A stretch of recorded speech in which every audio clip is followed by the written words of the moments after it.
आकाशवाणी नागपूर वीणा डोंगरवार आपल्याला ठळक बातम्या देत आहे। नागपुरातील वाढतं तापमान लक्षात घेता नागरिकांच्या सोयीसाठी केंद्रीय रस्ते वाहतूक आणि महामार्ग मंत्री नितीन गडकरी यांचा जनसंपर्क कार्यक्रम उद्या रविवार दिनांक 3 मे रोजी सकाळी 8:30 ते 11 या वेळेत आयोजित करण्यात आला आहे।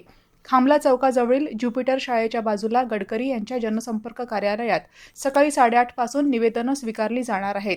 यावेळी मंत्री महोदय नागरिकांना व्यक्तिशः भेटतील आणि त्यांच्याशी संवाद साधतील।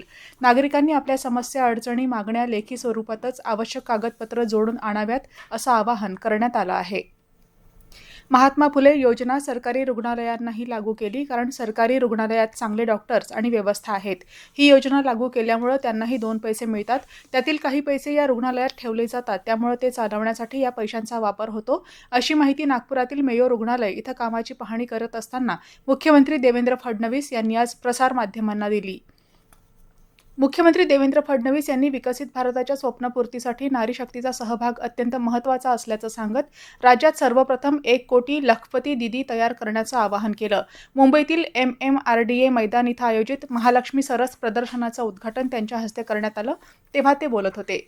राज्याचे इतर मागास बहुजन कल्याण मंत्री तथा वनआरटीचे अध्यक्ष अतुल सावे यांनी बहुजन समाजातील विद्यार्थ्यांना शिक्षण, कौशल्य आणि स्वावलंबनाच्या माध्यमातून मुख्य प्रवाहात आणण्यासाठी शासन कटिबद्ध असल्याचं सांगितलं।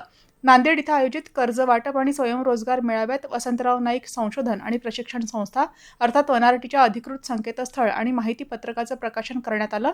यावेळी माजी मुख्यमंत्री अशोक चव्हाण यांच्यासह अनेक मान्यवर उपस्थित होते। नागपूर महानगरपालिका शाळांमध्ये पटसंख्या वाढवणं आणि शैक्षणिक गुणवत्ता सुधारण्यावर विशेष भर देण्यात येत आहे।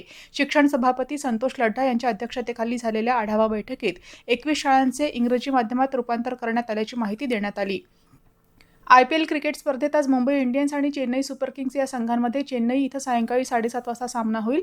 काल जयपूर इथं झालेल्या सामन्यात दिल्ली कॅपिटल्सनं राजस्थान रॉयल्सचा 7 गडी राखून पराभव केला। मागील 24 तासात विदर्भातील चंद्रपूर आणि वर्धा जिल्ह्यात सर्वाधिक 44°C इतक्या कमाल तापमानाची नोंद करण्यात आली। नागपूर जिल्ह्यात 42.2°C इतकं कमाल तापमान नोंदवण्यात आलं। दरम्यान उद्या आणि परवा विदर्भाच्या अनेक जिल्ह्यांमध्ये वादळी पर्जन्यमानाचा येलो अलर्ट देण्यात आला आहे। या दरम्यान मेघगर्जनेसह विजांचा कडकडाट आणि सोसाट्याचा वारा वाहू शकतो असा इशारा देण्यात आला आहे। याबरोबरच हे ठळक बातमीपत्र संपलं। यापुढील ठळक बातमीपत्र आपण रात्री 8:42 ऐकू शकाल। नमस्कार।